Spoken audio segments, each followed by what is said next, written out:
Feel free to move. You don't have to stay in that position if you don't want. Who's on Zoom?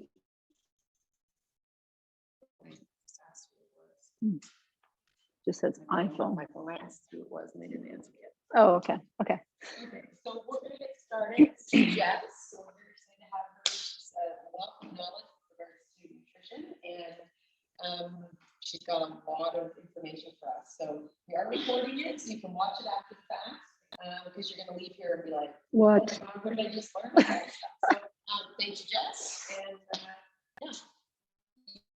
All right. Move around, ask questions. Yeah. Okay. Thanks, Sarah. So yeah, I am Jess. I work here with Sarah at Active Life. My background's kind of split. I did exercise science and I did nutrition as well in university. So I kind of do both now. So my main like every day, all day is training people out on the gym floor. But then in between all those people, I mix in some nutrition. Because you can't really have one without the other, right? So I think nutrition is a big part of what we're trying to do here when people come to work out now. You got to hit the nutrition side. So that's kind of where I found, with my professional life, I put a lot of effort into nutrition with those that want it. But otherwise, there's people that just come and work out and we never talk about nutrition, and that's fine too, right? So my ask is that as I'm going through all this stuff, if it's something that interests you or you want to learn more, like raise your hand and ask questions, right? I try to bring it down to like, normal conversation, like let's not use big words and get too sciencey, but I tend to go sciencey. So if you're like, Jess, I have no idea what you're talking about, that's fine. I'll say it another way. Okay, so the takeaway is I want it to make sense. If it doesn't make sense, tell me that. Okay. And then my disclaimer. So my big disclaimer is that this is in no way medical advice. Okay, this is a conversation about exercise and nutrition. If we talk about supplements or medical hormone therapy, stuff like that, it is not medical advice. If you have specific issues, please talk to your physician. Talk to Ronka, talk to people who are in the medical world. I can help you with the nutrition, okay?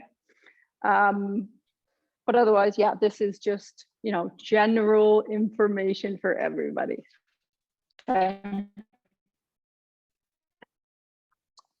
Okay, so first thing, we're gonna talk the place to start, because we're exercising for certain reasons to get specific results. And I really like people to understand what that exercise component is, because it helps you understand where the actual nutrition fits. Okay. So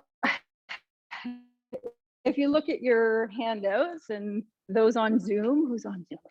Okay. Basically, you can follow along if you want.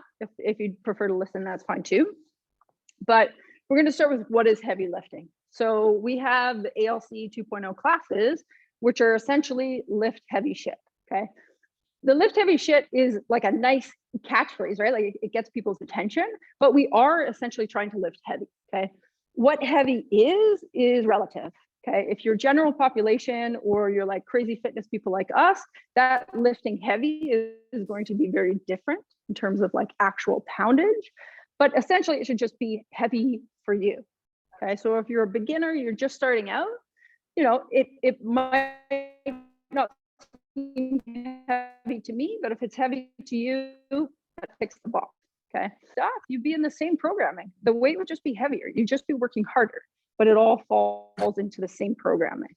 Okay, and why heavy lifting, right? So why do people come in here and we push you to lift heavy or put more weight on the bar or do another rep? It's for specific stress to impose adaptation. Okay, so we know in the exercise world, if it is not hard, if it is not stressful, you simply don't get a response. Okay, and I can't stress that enough. Okay, a lot of the time, like I'll be working with people or I'm working with Aranka, right? And I see her, it's too easy. She's not working hard. I'll just walk over and pick up other weights and give it to her, right?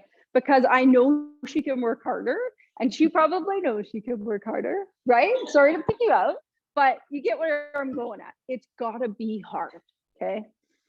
When you're in those classes, like, you get a rep range. If you can finish all those reps with that weight and there's no fatigue there, go heavier, right?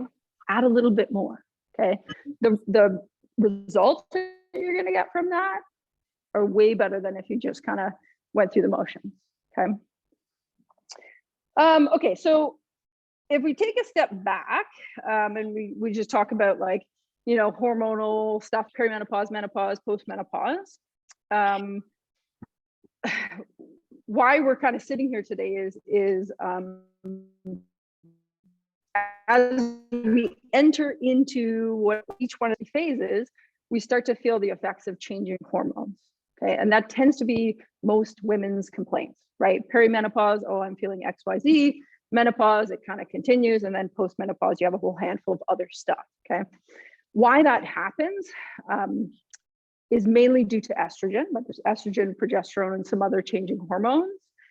And we kind of need to understand why that's a big deal, okay? So in perimenopause, essentially, your cycle is changing from your normal regular cycle, let's say in age 20s and 30s, where it's pretty regular. We start to see a decline and a change in estrogen, okay? Estrogen essentially is our biggest anabolic hormone. An anabolic hormone is like our build-up hormone, right? So it helps us build muscle mass.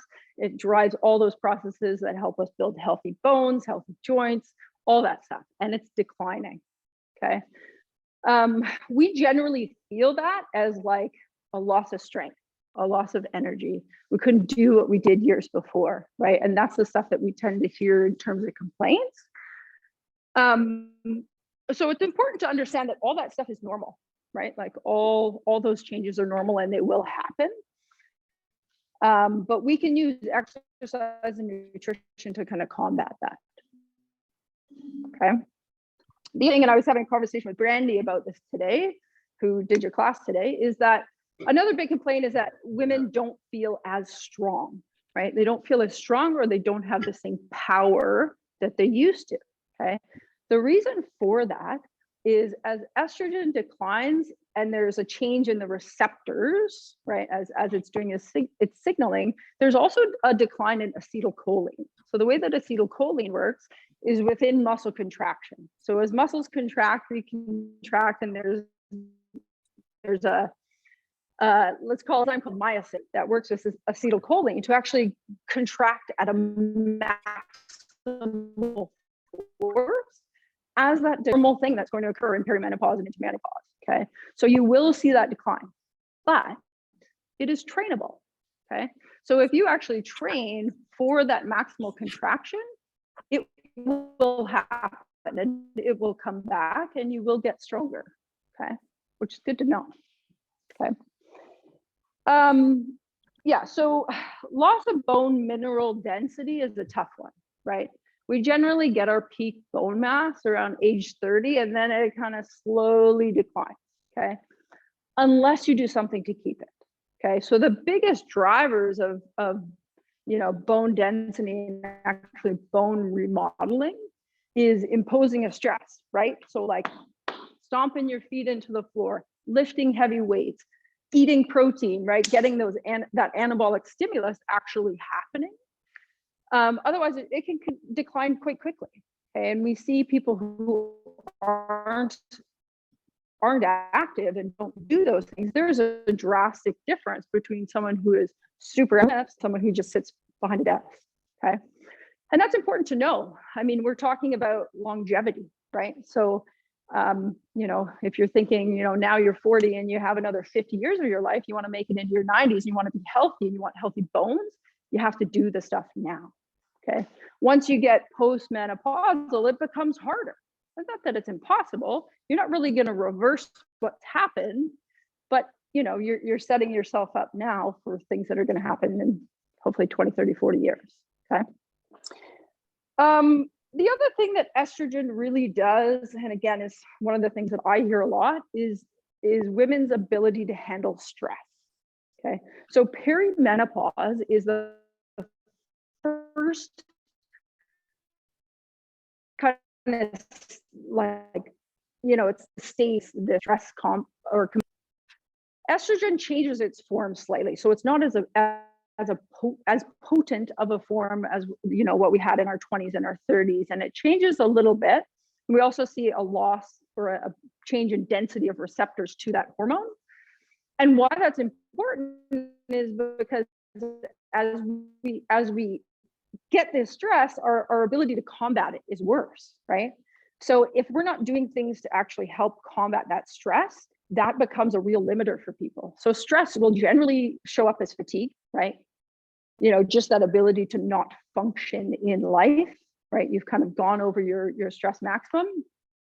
And it'll also show up in, loss in cognitive function, where you lose that ability for like clear thinking, right? And actually getting stuff done. It will also show up as increased cortisol, right? So if anyone's heard of cortisol is not something we really want in high amounts. It's there for a reason. It's our fight or flight hormone. But in perimenopause, it can go a bit haywire, right? And it can really elevate during that time. What we see as like an end result of high cortisol all the time is typically a high blood glucose. Okay. So they're all things that, if you don't address them, they're just going to continue, right? And they're going to continue into menopause. So it's I guess I would say it's not something that we can prevent from happening, but we can work with, okay? One of the biggest things we can do to reduce stress is lift heavy weights, okay? So there's a big difference between going out and running steady state, just kilometer after kilometer and going out at this moderate tempo and just running and versus actually lifting weights. With anything that's endurance based, we actually see an increase. With training, we see a decrease, right? So we tend to say the recommendation now isn't to go out and just run and do a ton of aerobic work. It's actually to get into the gym and lift heavy weights and sprint, right? So hopefully that makes sense, right?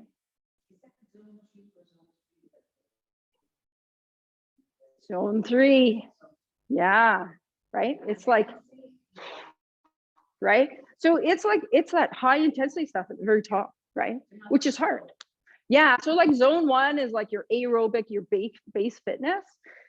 2 is like your tempo, right? You're still not quite high enough. We're talking like hitting the high numbers. So up into your VO2 max, and even some of it is above that, right? Where you really see a change in that cortisol value, okay? Yeah. Can you test the cortisol levels? Yes, you can. Yeah. Aranka, can you do that? Or yeah, okay. So you can do it, and then, yeah, and your physician can order it as well, right? So if you think that that's an issue, like go get tested, right? Well, so it can do both, right? It kind of depends on the scenario, right? So if you feel like you're stressed all the time, like the way stress works and the way cortisol works is we have like this threshold, right? Where, yeah, we have stress, we have kids, we have houses, we have a job, we have all this stuff that gives us stress that we can handle. And we get kind of normal low cortisol values for that. And then there's little bursts, right? Like, oh, I almost slammed into someone in the snowstorm, and oh, right, it's like a shock. You get this burst, and you can feel that, right? But then it comes back down, right? But there are people that, you are above your threshold and your body can't control it, right? You get like all these signs that your stress is just through the roof and it never comes back down, right? There's no periods of low stress. That's when you should get tested, right? Because that's the stuff over time that's going to do a lot of damage, right? Okay. Okay, so the other big things as estrogen is declining is the vasomotor symptoms. So this is like your classic menopausal symptoms, right? Hot flashes, et cetera, et cetera, et cetera. That is going to come and that's going to happen. That's where you can look at alternative therapies, right, et cetera. Generally, exercise and nutrition isn't going to take care of that stuff, okay? Maybe it will make it better, but it's not going to make it go away. Okay. No, I have a thing on. Okay, so we also need to look at interventions to counteract this change, right? So again, declining estrogen, how do we combat those effects? The big thing to realize is that our current exercise recommendations, like this kills me, our current recommended exercise for this age group is 150 minutes of moderate intensity work, right? Which is totally wrong. It's nowhere near the mark, right? We know that moderate intensity exercise of 150 minutes is just not going to cut it, okay? So what it is again, those two big stimulus. So lifting heavy weights, high intensity training, and nutrition, okay? The nutrition component is a protein forward approach, okay? The main reason for that is the protein forward approach drives that anabolic process, okay? So when we're lifting heavy shit, basically we get a metabolic change, a muscular change, central nervous system changes, which is basically like faster muscle signaling, greater muscle contraction, and more acetylcholine myosin contractions when our muscles actually contract, okay? The protein forward nutrition, that's the anabolic effect. It also does a really great job of balancing blood sugar. So for people who are highly stressed, high cortisol, right, we end up with elevated blood sugar, okay? The way that you can bring that down is really focus on protein for the day, okay? It will help bring it down a little bit. If you have a super high carb diet, again, insulin goes up, cortisol goes up, you're just adding to that stress, okay? So there's some nutritional interventions for that too. Protein forward nutrition is actually a little bit better for mental clarity. Okay, there was this guy, Charles Poliquin, who was one of the best exercise coaches back in the day. He's passed away, but he's like one of the guys that early on I was like, he knows his stuff. He used to promote a meat and nut breakfast, right? Meat and nuts. And the reason he did that is because they actually found it increases levels of dopamine in the brain. Dopamine, serotonin, acetylcholine, all these things are all good things that we want, okay? So for people who have, you know, those changes happening, meat and nuts sounds weird. You could do eggs and nuts, right? But that's where we're going with that. Yeah. Yeah. Yeah. And chicken is cheaper than eggs right now, right? Which is insane. But anyway, so the other thing is it reduces cravings. Okay, so a lot of the things I hear when I'm sitting in the room talking about nutrition with women is craving, crazy sugar cravings, you know, like I'm hungry all the time. Blah, blah, blah. Protein will keep you full. It will keep you satiated, and it should buy you a good 4 hours before you're hungry again. Okay, if it doesn't, you're probably not eating enough. Okay. And then, so a calorie deficit, like weight loss comes with calorie deficit. It's mainly a simple math equation, some exclusions to that, right? If you are trying to achieve a calorie deficit for weight loss or a change in body composition, protein forward diets will do it, okay? You can restrict calories within reason, but keep your protein high and that will be effective. If you restrict protein, cravings come, weight loss doesn't happen. It's a much harder equation to actually make effective, okay? Okay, I'm just gonna add this in because I think it's super cool, okay? But it might not make sense to any of you. But myokines, so there's some really good science coming out about myokines, okay? Myokines, again, are within our muscles. So as our muscles contract, we release myokines.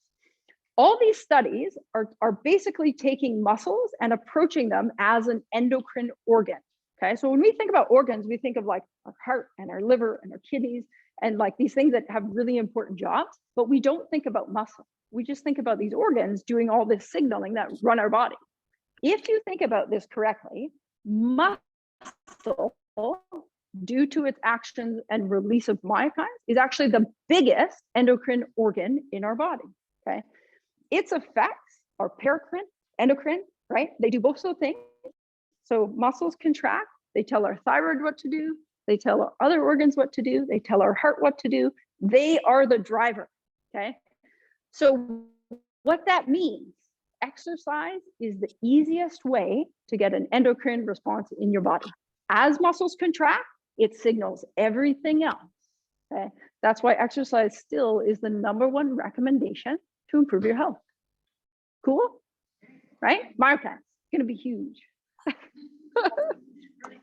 right? Okay, so I basically work in like maps. I like to draw maps, but I tried to break it down so it's not a map for you guys, because I realize this doesn't make that much sense to people. So I just did it kind of point form as to how we'll go through this.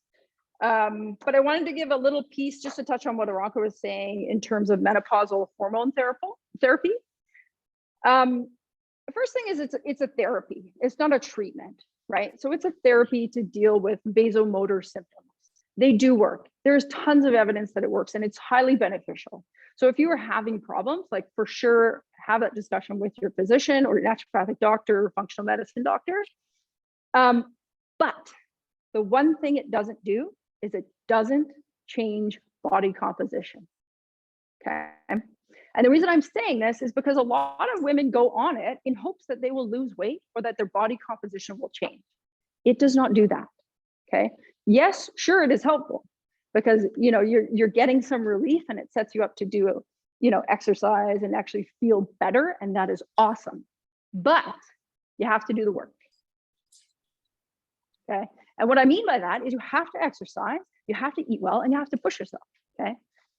Sometimes what it boils down to for a lot of people, and some people can't do medical hormone therapy because they kind of miss the window, but what it boils down to for a lot of people is it's a blend of both, right? You're doing the Western medicine side and you're doing this stuff, okay? That's probably the most effective scenario.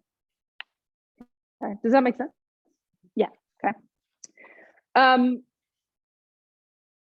Yeah, so strength training. So let's say, you're not taking any classes here, you have no idea what you're doing in terms of strength and conditioning. I kind of broke it down in, okay, like here's how we would approach it as coaches, okay? Someone walks in the door, you do your assessment, we kind of figure out if you're a beginner and you're an intermediate or advanced, right? Have you done this before? Have you not? And then we kind of go through the phases, right? So the first phase is essentially you're learning mobility and stability, right? So controlling your body, learning movement patterns, stability of the joints, right? Making sure that we can actually do things correctly. And this phase is a great phase to actually decide whether you need help, okay? If you have never done this before and you've never lifted heavy shit and you want to lift heavy shit, you can't just jump into it tomorrow, right? It's ask your physios, ask your chiros, go and get an assessment, like ask people for help and figure out how to get there, okay? I would say, like limiters. So limiters, we call them limiters because they can limit your success in terms of what you're trying to do. But limiters are things like, I have a knee problem, I have a shoulder problem, I have a back problem, right? These things that are going to get in the way of you getting to where you want to be, those limiters need to be talked about too, right? If you have a knee issue, go to physio, right? If you have a back issue, go to chiropractic, but get that stuff addressed and exercise, okay? The next thing we do, so let's assume you've done all that stuff, again, beginner, advanced, intermediate, doesn't really matter, but we're on to phase 2, right? So we go into strength training. The big thing with strength training is actually having a plan, right? Like I've worked at a lot of big gyms too, and it amazes me there, people don't have plans. They just come in and do, right? The pick up, stand in the mirror, do some, okay. If you don't have a plan, ask someone for a plan, right? We can build plans that are actually periodized to get you to where you want to go, right? And it sounds a little silly that I'm saying that, but you need a plan, right? I have a plan. I pay a separate coach for that plan, so I don't have to think about it, right? Because I'm keeping things simple. And if another coach writes it, I got to do it. If I write it, I'm like, nah, I don't really want to do that today. right? So, you get where I'm going with that, okay? So strength. So this is typically what you guys are doing in the lift heavy and or everybody's in that class programming. So just to give you a little in terms of why we do what we do, typically your rep range 6 to 12 reps, 3 to 6 sets. Okay, now you're not going to jump in and do 6 sets right off the bat. Maybe you'll do 3 sets, and then 2 weeks later you'll do 4 sets, and you might come down a little bit and then go back up the other way, right? But we're somewhere in there, and that's what we would call our strength training.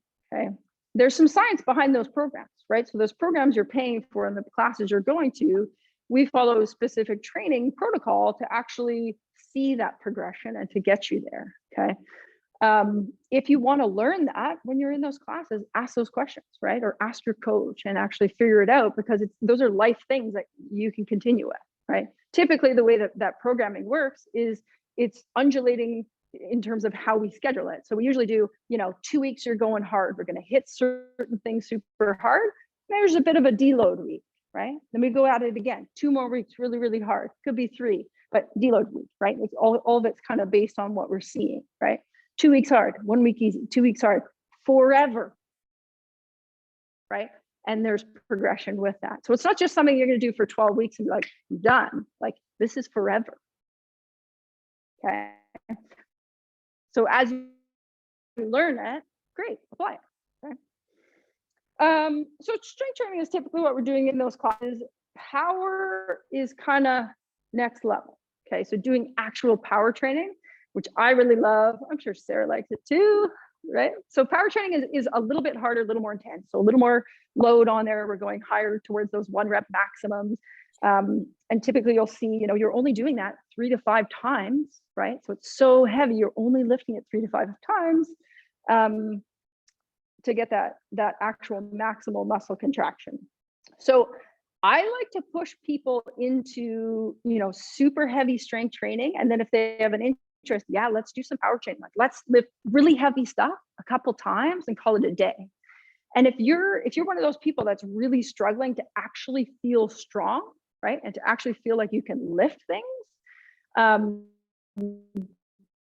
that's what you need to be doing, because that power training and that really heavy stuff is, again, where we get that like maximal muscle contraction, right? So as we get older, estrogen's declining, we get closer to that postmenopausal state, we're losing that. Okay. So you need to do it in exercise to keep it. Okay. Does that make sense? Yeah. Okay. Does everyone feel like they lift that heavy? No. See, right?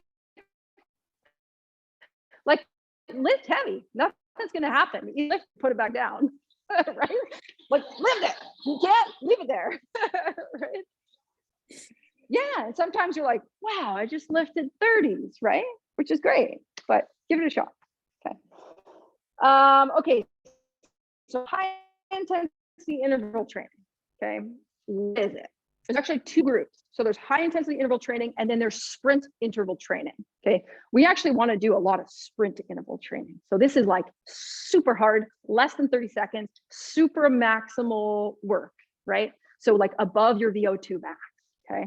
So for cyclists, right? Let's just use cyclists, for example, right? Runners do this too, but we typically test a VO2 max, right? So that is like your 10 out of 10, like as hard as you can work. Sprint interval training is like 110. Okay. So we're taking that maximal work and we're working above it. Okay. With high intensity interval training, we're working pretty close to the VO2 max, but they're longer intervals. So they're like 45 seconds to a minute, right? So we can't work, 10 out of 10 for that long. So we bring it down a little bit, but you're going to feel like you can't complete it. Okay. So why, right? Why would we say do that, right? That's the big question. So the metabolic effect that you get of sprinting and working that hard counteracts what metabolically is happening as your hormones decline. Okay. If you don't work that hard, if you just go out and you go for a jog, you're not changing it. It's not hard enough. okay? You will lose that top end of your ability, okay? So if you want to stay a fast cyclist, you hit that 110, right? When you're sitting there and you're looking at the numbers and you really don't want to do it, just do it, okay? The hard part, and again, I was talking to Brandy about this today, is, you know, I myself have been an athlete my whole life. I played soccer. I do a lot of cycling. I used to run. I don't run so much anymore, but I love that stuff. Like, I will sit in my basement on my bike and I will grunt away and I will just do it, right? And my partner will walk in and be like, what are you doing? Like, why are you doing that, right? Or my kid will be like, Mom, what are you doing? You know, like, it's insane stuff. Like, you are working so hard. I love it. But I recognize that most people don't love it, right? Like, it pushes you to the point where you want to puke, right? People don't like that. It's terrible. You're like, why would I do that? And then do it like 8 times. Why would I do that, right? It sucks. You just have to kind of push through it, okay? When you first try it, like, you'll question everything. You will question everything and wonder why you would ever do it again, okay? But if you stick with it long enough, it doesn't get easier, but you will feel better. That's the point. You will feel better. You will perform better. You will get results. And that's why you'll keep doing it, okay? Now, the question that I have, and Sarah, maybe you can think on this, the biggest limiter is people don't like to do this stuff themselves, except for me, because I'm weird like that. People need social environments to do this. Right? So this is why, like, spinning was so successful. We would do this in spin class, right? You'd sit in a spin class and people would like pedal like hell, and the music was blasting and you'd love it. But where are you going to do that now? Okay. So I know in our programming, like, we assign it, right? We write it in there, do this on this day and, you know, have at it. But if you're not doing it, you have to seek out ways to do it. My suggestion would be, like, let's do a class. Anyway, we'll think about it. So we do a class, it'd be like 30 minutes. Show up, warm up. Everyone works at their own ability, but we tell you to sprint, and we tell you to sprint hard, right? 2, right? If you've never done it before, do it once. Don't get crazy. Work up to 2, right? Yeah, okay. So generally you're looking at 2 heavy lifts, 2 intervals, you know, but maybe start with 1 and 1 and then work out of each. Yeah. Okay. Does that make sense? Yeah. Okay. I'm willing to take anyone through intervals if you want. We'll do it right after this. Yeah, totally. Yeah. I'm not a big fan of the assault bike. Other people do it. Okay, so again, strength training, strength training, high intensity, we're trying to basically replace declining estrogen and that anabolic stimulus, right? So increase our metabolic efforts, okay?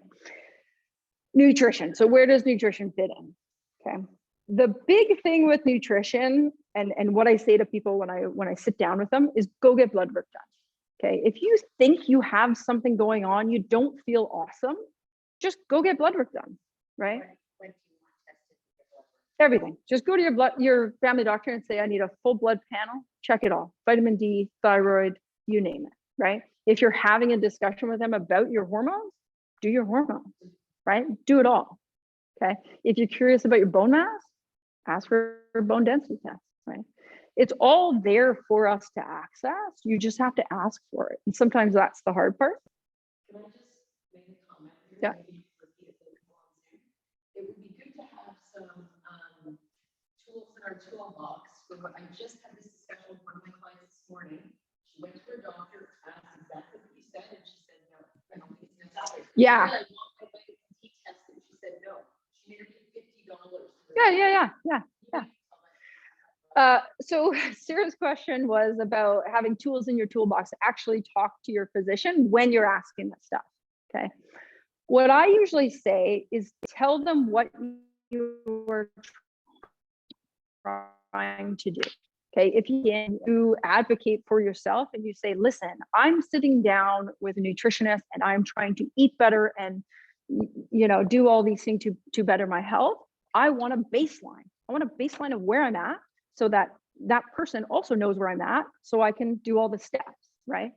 I want to know if my bone mass is decreasing. I want to know if my vitamin D is within limits because I'm going to start taking it, right? There's a risk of taking too much vitamin D and there's a risk of having not enough vitamin D, right? So if someone is going to start taking it, 100% you should get it checked. The challenge with that is OHIP doesn't cover it for everyone. It's one of those things, right? Where we can't change the system. If you don't need it, they will make you pay for it. That's up to you. I always pay for it. I think it's money well spent. I like to know my numbers. It's 35 plus tax. There you go. Okay. But if you make a good argument for yourself and you tell them what you were trying to do, there are very few family doctors that will say no. Okay. If they do, get a different family doctor. Yeah. Yes, there are. So if you have extended coverage, they will cover that. And even now, like, we're in an interesting time. There's a lot of companies out there that you can just pay and go get blood work done, right? So like Inside Tracker is a huge one.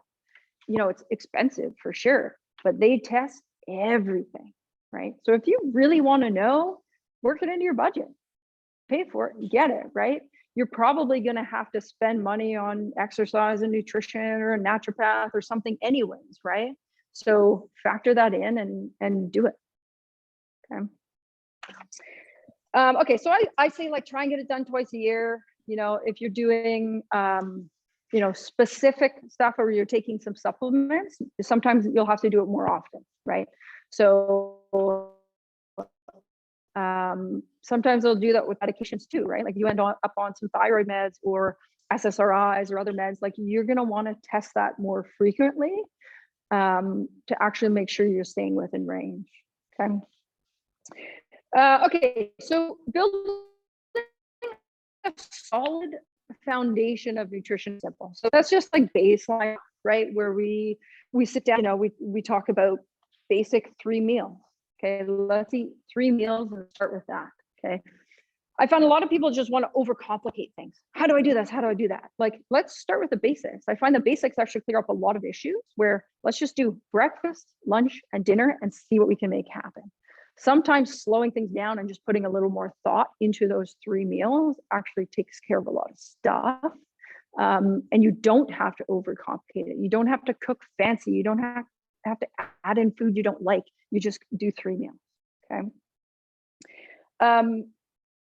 Within that, I tend to coach a lot of patterns and habits, right? So when I sit down and look at people's diets, and let's say you're not even eating breakfast, well, like, let's actually eat breakfast and let's evaluate how you feel, right? Let's create a new habit of just eating breakfast, right? And see what happens. Okay. I would say for people who are working out, women who are working out, if you skip breakfast and you come to lift, that is probably one of the worst things that you can be doing. Okay. It is very counteractive to actually gaining anything from your workout, and it's going to work against you. Okay. We'll get more to fed versus fasted training, but I would just say eat breakfast. Okay. If you're working out or not, just eat breakfast. It's a great start to the day. Okay. So the other part of that solid foundation is actually pre and post workout nutrition, right? So after your workout, right, there should be something that you're taking in. Okay. That something that you're taking in is pretty important because, again, you can utilize that time to actually drive that anabolic stimulus even more, right? And what I mean by that is you're trying to do that by lifting and lifting heavy stuff. But if you follow that up with some protein and some carbs, you're driving that process. You're replenishing things you just used as energy during that workout, and you're making things happen. You're enhancing recovery. So that's a pretty key thing too, right? A couple of you came in after class and I asked, like, where's your post-workout stuff, right? Like, and I'm serious, like, you should have something after you work out. Okay. So if you're not doing that, you can start now. Okay. So once you build your foundation, the next is getting to specific concerns. Okay, so we've established breakfast, lunch, dinner, pre and post workout stuff, basics, right? Then we can get to the nitty gritty. Okay, so I've listed kind of the big things, right? Any cardiovascular problems, diabetes or high blood sugar or insulin resistance that might come up, whether you want to achieve weight loss or weight gain, right? Muscle loss, muscle gain. You're concerned with bone health, you're concerned with inflammation, sleep, gut health, iron status. Iron status is also one that you should look on your blood test, especially perimenopause, right? Because we see some bleeding changes that happen with that too. But those are things that you can add in, right? So supplementation is super helpful, but even just saying, okay, like what foods are high in iron? Let's eat those, right? I actually found that my iron was a bit low, and I just started eating liver pate all the time. Like I love liver pate, but I wasn't eating it for some reason. And I was like, oh, I'll just eat that. Anyways, now my kids love it, which I'm super happy about because I'm like, great, let's have liver pate. Why not? But had I not got a blood test, I would have never have known. Okay. And I wasn't going to take iron pills. The biggest complaint with iron pills is like people just, it upsets your stomach, you know, like why, if you can do it with food, do it with food, right? There's actually a farm in Meaford, Good Family Farms, that makes an ancestral blend of beef, and they put a little bit of liver and some organs in their beef. Delicious. Anyways, you won't believe me until you try it, but it's actually really good. And it sneaks in all the good stuff, right? And that's a simple switch where you can say like, okay, well, instead of making burgers with regular beef, right? If you want to support your iron status, you want to get a couple organ meats in there, switch to this blend. Simple, right? If you don't like it, put it in a chili. You really can't taste it. Okay. Okay. So next level, that's stuff where like, you know, if you really want to get down to the nitty gritty, like reach out and ask. Okay. You can ask your physician, you can ask Veronica, you can ask myself. We're happy to help with specifics. Okay. Some of that stuff can also be, you know, supportive of mood and energy, and fatigue or stress, right? So a lot of the buzz stuff that's happening now is adaptogen, right? All these mushroom blends that are coming out and different herbs and adaptogens to actually handle that. If people are interested in that, I have a list of adaptogens and what they do, right? I didn't include it because I was like, maybe that's too much information. But if you're going down that road, or if you're purchasing these mushroom blends and trying to do that stuff, please ask, right? There are actually drug interactions with that stuff too, so you do have to be careful, okay? If you're just taking ashwagandha because somebody told you it's great, like, you know, that's maybe not the best case scenario. If you have that and you're on thyroid stuff, like there's a bit of an interaction there that you should be aware of, so reach out and ask, okay? If you're doing that stuff too, like mushroom blends or whatever, like tell your physician. They probably won't know what all those things are because it's not generally in their wheelhouse, but they should be aware because they're probably prescribing the medication and it should be in their chart, okay? Okay, the next one is simple for me, but it's not so simple for you guys. So eating food, okay? Eating food is a big one, okay? So we've talked about basics, we've talked about the specifics, but actually eating food is the biggest challenge for women. One of the things that is like buzzword right now in the world of women's nutrition is low energy availability, or LEA. Okay, low energy availability is when you eat not enough to sustain life and your activity or your exercise. Okay, and we find that a lot of women fall into this category, and they've fallen into this category since they were teenagers. Okay, so we have women that are going throughout their whole lives and they are borderline not eating enough calories. Okay, it might dip into, you know, body image issues or, you know, whatever, anything relating to body composition. It can deal with that. It can deal with the fear of gaining weight. It can, you know, all those things factor into low energy availability, but there's a lot of risks associated with that. Okay, so I don't really know in general why we do this, but we tend to be calorie counters. right? We tend to be very aware of what goes in our mouth. And maybe it's a learned thing, but I feel like women obsess a bit more about that stuff than our male counterparts, okay? And I say that because sometimes I have people recall what they've eaten. Men, for the most part, are like, I don't know, what did I eat? I think I had a burger, blah, blah, blah, blah, blah, and they can like rattle it off. Women are like, I had this, and they know, right? And it tells me that they're paying attention, and they're paying attention really, really closely, and that's great, but it can go a little too far, okay? So low energy availability is basically a math equation. We come up with a basic caloric number that you need to eat plus a bunch for exercise, right? So just to give you numbers, but if your bare minimum is 2,500 calories, and then you're coming here to work out and you're doing a lift heavy shit class, there should be another at least 200, maybe 250 calories to account for that, okay? And if you're below that number, you don't get results. Okay. And the problem with perimenopause, postmenopause, those scenarios is that you are going to make your symptoms worse. Okay. So we know in women with low energy availability, we have more hot flashes, more menopausal symptoms, and worse outcomes as that timeline extends. Okay. So it's something that if you're not thinking about it now, like pay attention to what you're eating.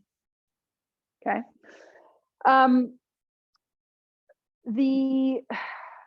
So basically the list is, you know, if that's you, you get a decrease in performance. So that would be felt like week to week, you don't feel like your numbers in the gym are going up, right? Week to week in your training, if it's cycling, you don't feel like you're doing any better as your program goes on and you're inching towards season, okay? That's a sign that you're not eating enough, okay? Because the programming is there, the programming should work. If it's not working, start asking questions. Okay. Again, hormonal issues get worse. Low nutrient status, right? So like being very picky in terms of what you're going in your mouth or what you're putting in your mouth and what you're eating. If you're not eating enough, you're just not taking in enough nutrients, right? So that's again like iron status, low B vitamins, low vitamin D, not enough omegas, right?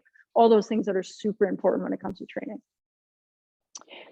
It also affects bone, right? So limiting your calories, right? Like we're going to see some major changes with that. So the concern for younger women is that, you know, we're not building our peak bone mass by the age of 30, right? And then if you're in your 30s and you're super restricting things, like we're seeing a sharp decline in that bone health, okay? Long before it should actually really happen, okay? Okay, so fasting. Does anybody fast here? Is that an interest? Any sort of fast, daily fast, long fast, 24-hour fast. Yeah, so there's different forms of fasting. I only bring it up because it's, you know, intermittent fasting is a thing, and it's a thing that people do. I would just say it's not recommended for perimenopause and beyond. Okay, women are not really set up to fast. Okay, now I'm talking, you know, yes, you can have dinner and fast till morning. That is normal. That's a normal thing, right? Because in that scenario, we're eating when we need it. We're eating when we're under stress, okay? And then we're not eating when we're supposed to recover, right? So when we're sleeping, end of the day, all our rest recovery processes are happening. Yeah, we shouldn't take it in food.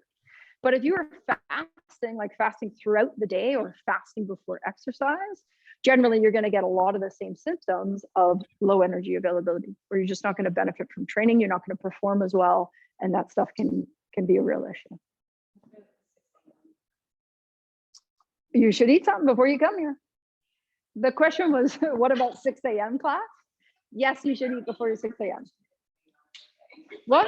Put some, get a banana, right? Protein shake, whatever. Get here. Right. So fasted versus fed training, right? As to your question, there is a big difference in women. Okay. Men can get away with it a little bit more. They can do fasted training and perform pretty well. Women, not so much. Okay. Especially not in those changing hormone years. Okay. Fasted training as well. Okay. You just simply won't get the most out of your workout. If you try actually eating before your workout, and you go into that workout, you're like, oh, I'm burning 200 calories. Eat 200 going in, I will personally do your concern. Yeah, totally. And I was talking to Brandy about this morning too, because I said, like, hey, do your ladies eat? Do they come fed? She was like, that's a good question. I don't know. I will ask, right? But she said some people have brought up the concern of like actually feeling nauseous.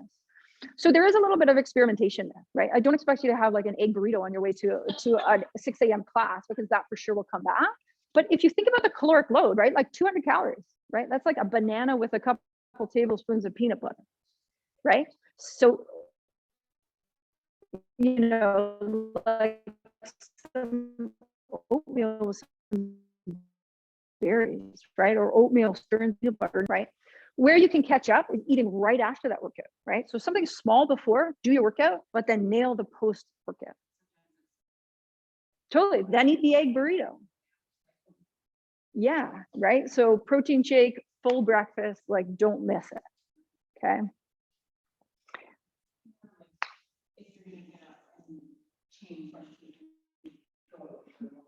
Same idea. You got to take the 10 minutes, you got to eat. Right. You probably get away with that when you're younger, for sure. Right. Because again, like women in their 20s and 30s, like we have estrogen, we have these great, you know, hormones that are helping us and they help combat that stress. But if you do it now, your stress response is heightened and you're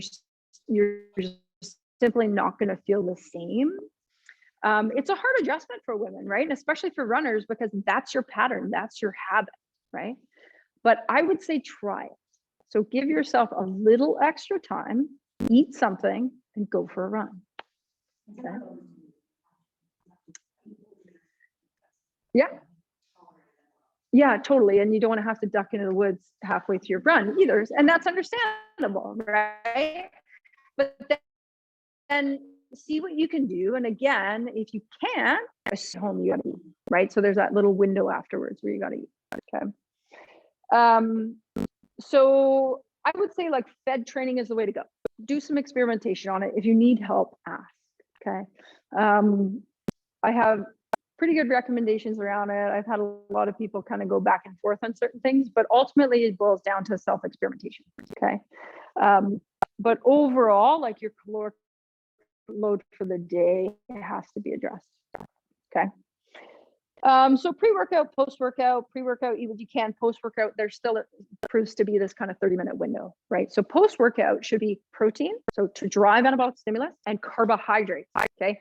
Women tend to restrict carbohydrates because we think if we eat too many, we gain body fat, right? Or it's too many calories, okay? Carbohydrates are our friend, okay? When we work out, no matter what we're doing, whether we're lifting, whether we're running, or we're cycling, we're burning glucose. Glucose comes from carbohydrates. You have to have a carb source to replenish that muscle glycogen, replenish your liver glycogen, and actually bring your blood sugar back to a level. Okay, a couple chunks of pineapple, right? So do, you know, whatever you want for your protein shake or actual food, and some fruit juice, right? Something like that. Okay. Water. Okay. So water, I didn't include it in your things. I realized that afterwards, but water. So your equation for water is half your body weight in ounces per day. Okay. So if you take your body weight, let's say you're 150, 75 ounces per day. Okay. So 32 ounces in a liter, at least drink 2 plus a little bit during exercise. Does that make sense? Okay. Needs go up in hot weather. So if you're cycling and it's 30 degrees outside, you're looking at, I would say, you know, like an extra 20 ounces per hour. Okay. So like 2 cycling bottles per hour. Okay. In that hot environment. Do we have any questions with that? Oh, that makes sense. Yeah. Okay. Okay. So time wise, I do have more, but I realize we're probably getting close to the time. Does anyone have any questions with that stuff so far? Anyone on Zoom? My tiny little blocks on the screen? No. So the next thing is carbs, right? So yes, you need carbs in daily life, but carbs are a big one, right? So I think it's important to talk about carbs in the sense of like their importance as part of the diet, because again, I see women in this like low energy availability scenario where we tend to really restrict carbs. So we go like super low carbs, or we cut them out completely. And that can be dangerous for one thing, right? Because you're kind of digging yourself in a hole. But they're actually really important. Like they're super nutrient dense for the most part, right? Like if you think about a sweet potato, how much is actually in a sweet potato? Like that is a very important compound. If you're going super low carb and you're not eating stuff like that, we again run into this situation of just low nutrient status. Okay. If you're concerned with eating carbs and weight gain, right, what we really are looking at is carb quality, right? So sometimes I'll look at people's diet and they're like, well, every time I eat carbs, like I feel like I gain like 2 pounds around here. Okay, well, what are you eating, right? Is it all just, breads and rice and donuts and, like that stuff? Or are you actually eating vegetables, right? Eating broccoli and cauliflower and sweet potatoes and white potatoes and turnips and rutabaga and all these wonderful carbs, right? There's even a difference between sourdough bread and Wonder Bread, right? But hopefully we all know that, right? So if that's a scenario you're in where you feel like you're restricting carbs and you're not really sure where to go with that, ask. Okay, we can play with it. Fats. Oh, so the other thing, did I put the carb requirements in there? It's like a gram. Anyway, so there is a bit of a carb requirement that are just kind of baseline. If you want to get super sciencey about it, you can do the math. It's kind of 1 gram per kilogram to refuel, meaning like that's what should be in your post-workout meal. So you can just say, okay, well, I'm 65 kilos, I need 65 grams, and like figure out what that is. Your requirements go up with heavy training. So if you guys are like me and you lift 3 days a week and you do 2 super high intensity sprint workouts, you need more carbs, right? So you're upwards of that 3 to 5 grams per kilogram, and maybe even higher, so up to 12 grams per kilogram. Okay. So if you're not, I guess the point is if you're getting results and you're not feeling like you're doing carbs, eat those carbs, right? Okay. Yeah.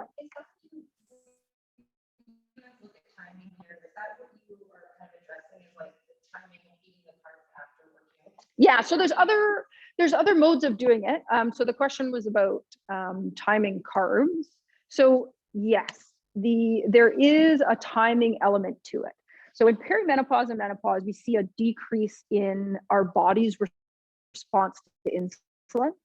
And a lot of the times that'll show up in a blood test. It'll say, oh, like all of a sudden you're insulin resistant, right? Or you're getting close to that pre-diabetic range.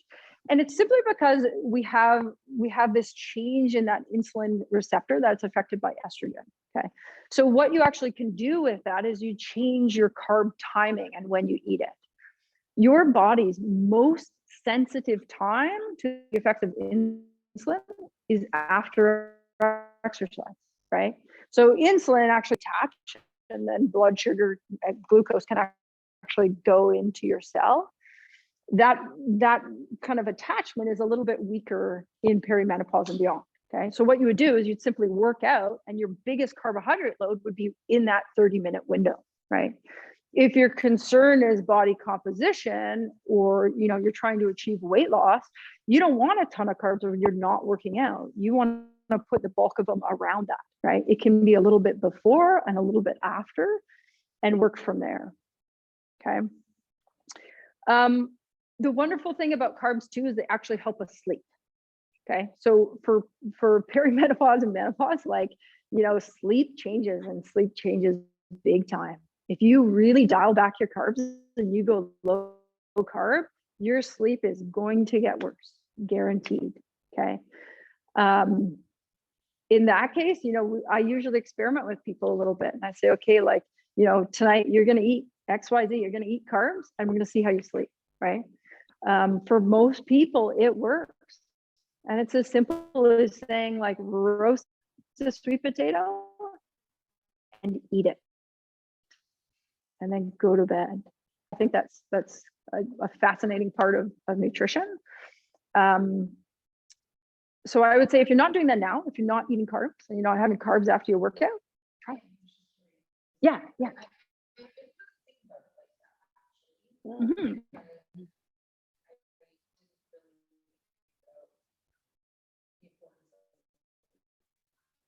Yeah.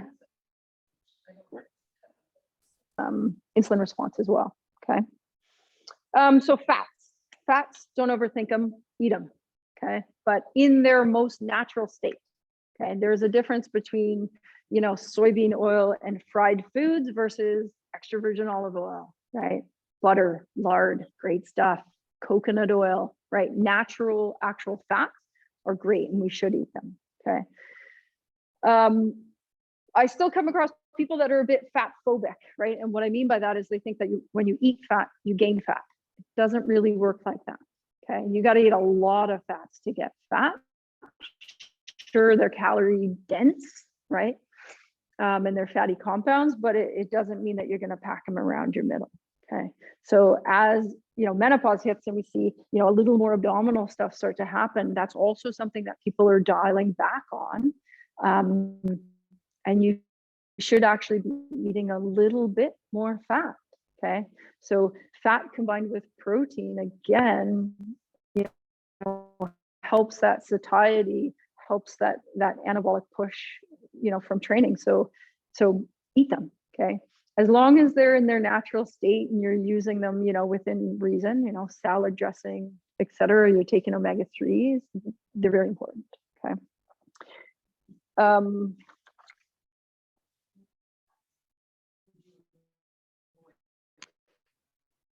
So like seed oils, like seed oils, soybean oils, anything that's cooked in like a deep fryer, that type of oils, I would tend to avoid, only because they're highly inflammatory, right? So when you're thinking about fats, like there's all this hype around omega-3s, which is essentially a fatty compound because they're anti-inflammatory, right? If you get to the inflammatory ones, right, those do a lot of nasty things in our body, right, that we're actually trying to avoid, right? So if you look at diets that are super high in these rancid or not so great inflammatory fats, like, we see a greater incidence of heart disease, we see a greater incidence of cholesterol issues, right? So yeah, the natural stuff doesn't give you that. Okay. Okay. So the other thing that we didn't talk about was alcohol, right? Alcohol, people have brought it up lately. Take that as you will. But the big thing for women to know, perimenopause, menopause, and beyond, is alcohol will affect your sleep, okay? And it will affect your recovery, okay? It's not that you can't have it and you need to exclude it. Like, if you want a dry January or dry February or whatever, like, go for it. There's a time and a place to enjoy it. But if you're struggling with sleep and you're struggling with hot flashes and all these menopausal things, take it out. Okay, drink something else. You have plenty of non-alcoholic options that can kind of give you that sense of having a drink at the end of the night. But it's definitely not going to work for you in this scenario. Okay, for a lot of women, it ends up just being like, you pick and choose when you're going to drink it. Right? If you're not going to drink during the week, but you want to have a social life and you want to drink on Friday, sacrifice Friday night sleep, right? And if you're okay doing that, do it, right? I know for me, I personally do that. I love wine. I would drink wine every night if I could, but you can't, because now I wake up at night and then I'm tired, and like, the whole thing kind of snowballs into something else. Okay. And unfortunately, it happens with just one glass. I'm like, really? Can I have one? It just is what it is. So just, yeah, take the guidelines as you will, but know that menopause and perimenopause, it changes. Okay. So supplement wise, does anyone have any interest in, like, you know, specific supplements or adaptogens or herbs or anything? No, you're like, yeah, no big deal. Okay, if you are, just reach out. Some of that stuff can be super helpful for symptoms. Moringa, are you taking that? Okay.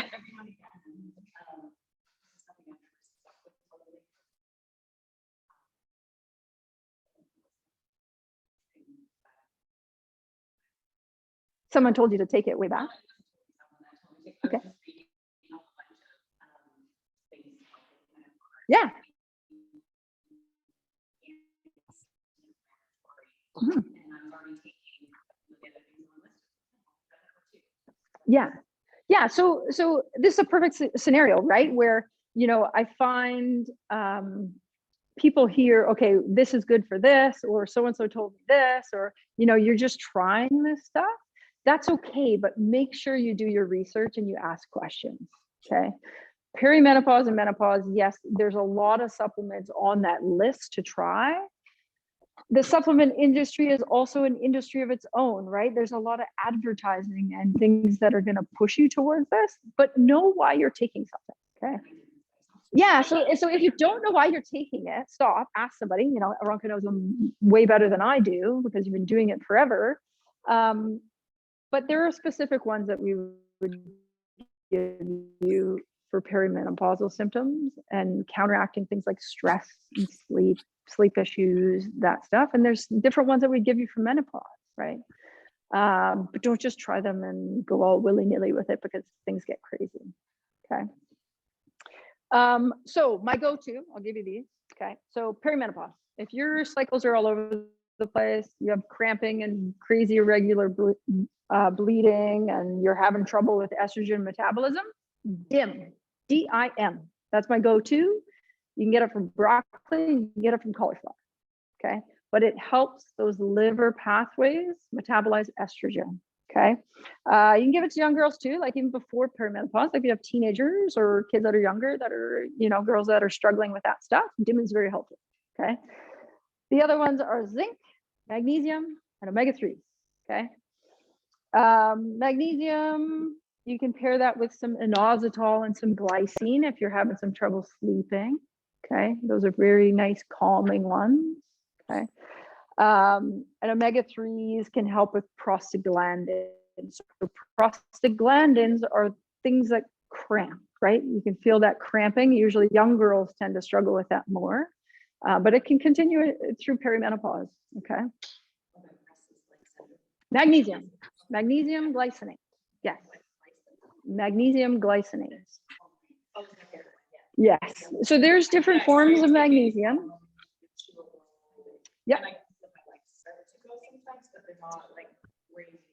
Yes. So I would start for restless legs, start with magnesium and then go and get your B12 checked. Okay. And your vitamin D. Thank you. Yeah. And if you're taking vitamin D, right, which is great, like get it checked anyways. Yeah, get it checked anyways, right? So those are my go-to. On the adaptogen side, rhodiola and ginseng.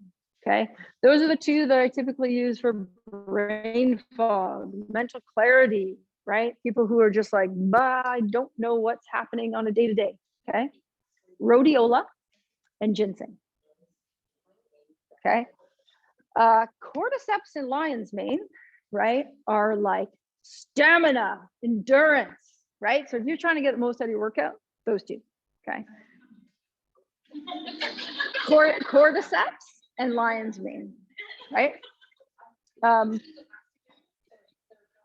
Cordyceps,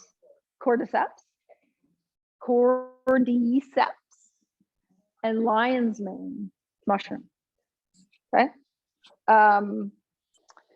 Ashwagandha and reishi are the opposite. So they are more calming, more relaxing, okay? But again, if you're gonna take stuff like that, ashwagandha has a contraindication for thyroid. Okay, so if you're doing any sort of thyroid stuff, talk to your doctor. If you're going to start any of this stuff, talk to your doctor. Okay, I'm just giving you my go-tos. Okay, and chaga mushroom again, relax. Okay, so essentially you can just like flip-flop those throughout the day. not really. Okay. Menopause, you can use some of the same, right? So menopause gets a little bit tricky because you have to evaluate what your symptoms are, okay? Because menopause is not the same for everybody. And then evaluate like whether you're on menopause hormone therapy as well, right? What are you doing with that? What do you need to do nutritionally? And those two complement each other, okay? Some of the ones we just said, those can be useful too, okay? And then there's a couple other, you can get into like some valerian and some different teas to help with sleep as well, right? And to help with hot flashes, that type of stuff. And then post-menopause, right? Oh, the big one in menopause is black cohosh. Don't just go taking black cohosh, but it is on the list, okay? Ask her, Aranka, or ask me, and you can do it properly, but that's one of the big things, okay? There's a lot of these blends of like the Unda 9 and the Undas 10s that ladies are taking too. Like make sure you're not just taking that because someone else is taking it. Ask someone, okay? Ask a professional, but they're great, okay? And then post-menopause, right? Like post-menopause, what are your complaints, right? Is it energy? Is it brain? Is it bones? Is it, we have to evaluate that too, because again, that post-menopausal state can be different for everybody, okay? But yeah, those are my go-to. Headaches, yes. So I would always say headaches are like, let's try and figure out why your headaches are happening, right? Yeah, so headaches are a tough one. Like, would you say that they happened around like hormonal changes, or was this something that happened younger? Yeah. Okay. Have you talked to your doctor about it? Yeah. Okay. So there's a couple of things that you can try. I would say like, first thing would be hydration from my standpoint. So from a nutritional hydration standpoint, if you are dehydrated, even slightly, even 1%, that can create a headache, right? So that value of, your body weight in half in ounces, start there, okay? Don't just drink straight water, put some electrolytes in it, or put some salt in it, like literally like a pinch of salt, right? And drink it, see what happens. Okay, if that doesn't work, let me know. Okay. A large majority of headaches, and Sarah, I think we talked about this before. So there's this thing in perimenopause where our hypothalamus isn't really doing us any favors. So our hypothalamus kind of gives us that thirst response. Okay, as estrogen is changing and estrogen is declining, hypothalamus signaling changes a little bit. So typically our hypothalamus tells us to drink when our blood volume changes, right? So our blood volume in terms of like how much fluid is within that volume, as that changes, our hypothalamus says drink. It doesn't really function that way for some women in perimenopause and menopause. So we lose that thirst sensation. And honestly, a lot of women just aren't drinking enough water. When I look at it, it's like, oh, I maybe drank a liter, right? But, for the average person who's, let's say 150 pounds, that's 2 liters you should be drinking, right? 2 liters. So I usually say start there. That's the path of least resistance, the easiest thing to do. Just chug some water. Okay. Does anybody experience that where they're just not thirsty? Yeah. Yeah. Yeah. Yeah. Like glasses all around. Yeah. I turned 40 this year. So I've actually started to experience it. And before I just heard about it, but it is real. Like I used to be in the gym and I would drink 3 liters by like 2 o'clock, right? Because I was like, go, and like active. Now I'm like, if I remember to take sips out of this, it's a good day, right? Which blows my mind. So now I know how much I need to drink and I actually have to remind myself, but it's real. I didn't know there was a thing. Yeah, right? And blood volumes changes drastically, right? Okay. Yeah, that's all I have. So if there's other questions, let me know. What's your take on like macronutrients and this whole eating specifically together? Do you think it makes a difference? So like the whole like count your macros. Yeah. have to eat all in one meal together, that can be That is a good question. Yes. That is a great question. Yes. So the question is counting macros, and then do I need to eat protein, carbs, and fats in all of my meals or all at one time? The answer is yes. Every meal should contain protein, carb, and fat. Every single meal. So that if you're doing that 3 meal,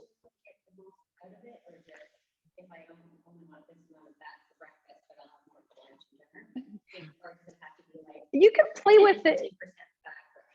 You can play with it a bit, but generally that number that it spits out at you is per meal, right? So what your meal should look like is, there's a protein portion, there's a carb portion, there's a fat portion, and that's what it's composed of. Really, every meal should be the same, right, in terms of portion and size.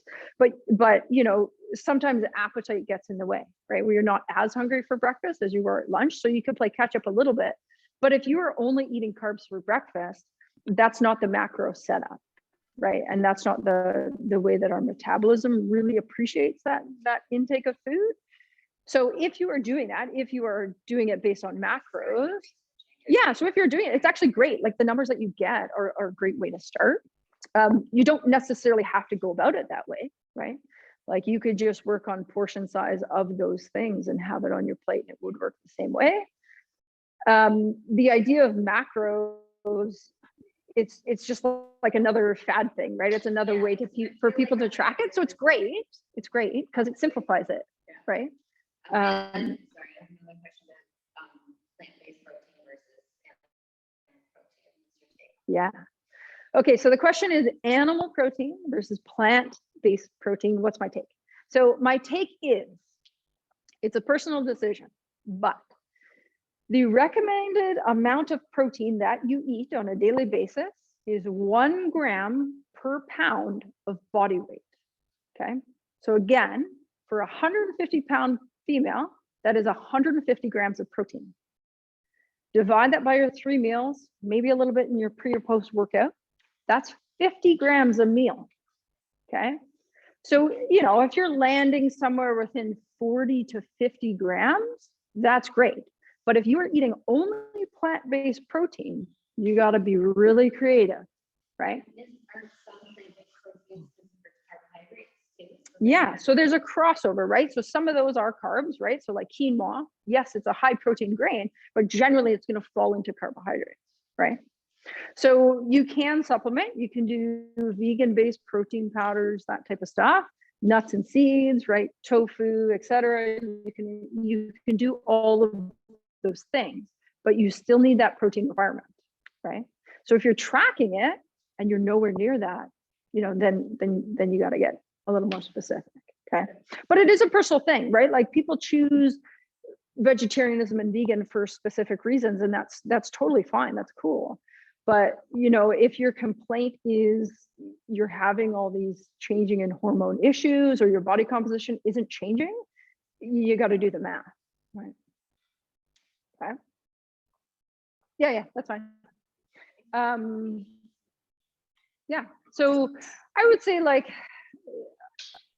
nutrition is, my definition of nutrition would be it's an experiment of one, right?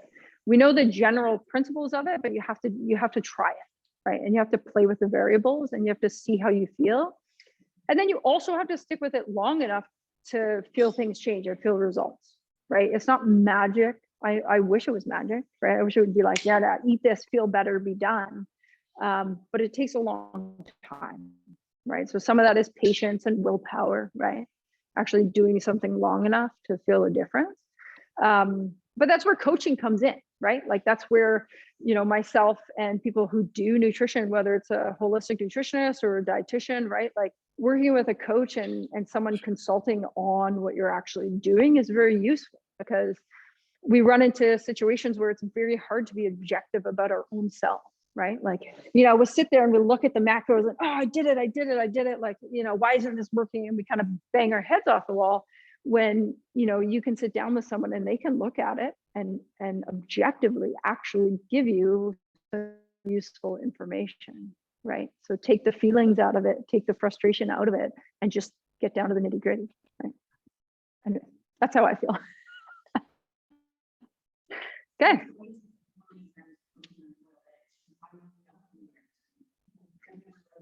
Yeah, so, you know, it's 13. Yeah. So like typically like women are having like 1 egg for breakfast.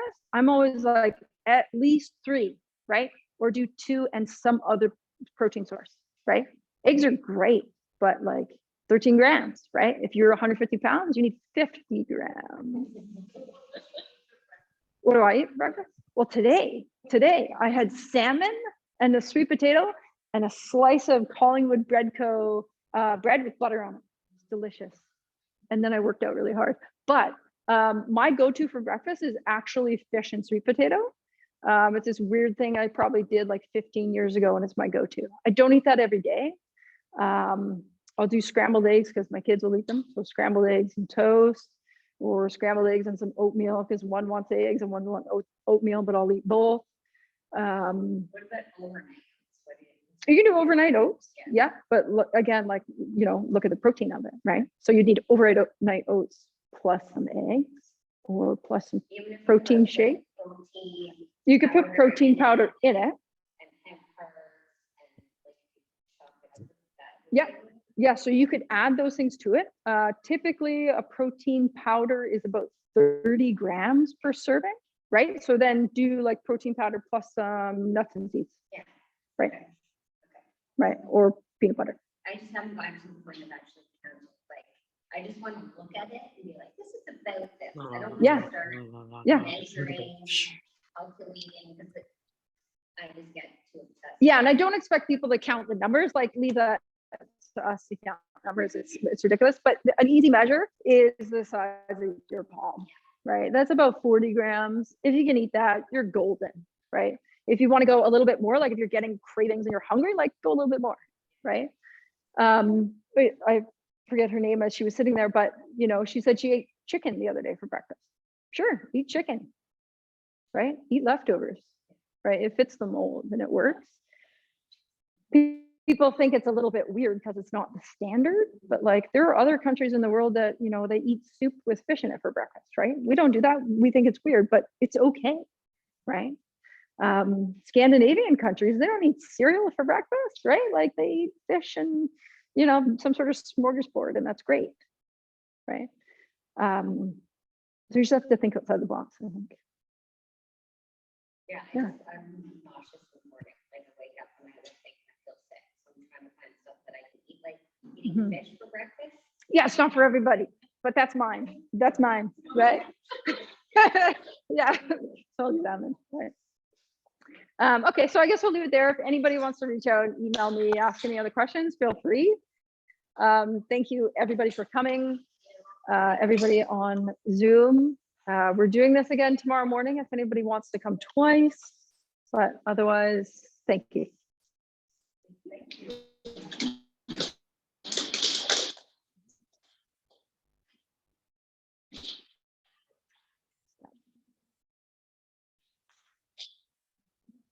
Sort of.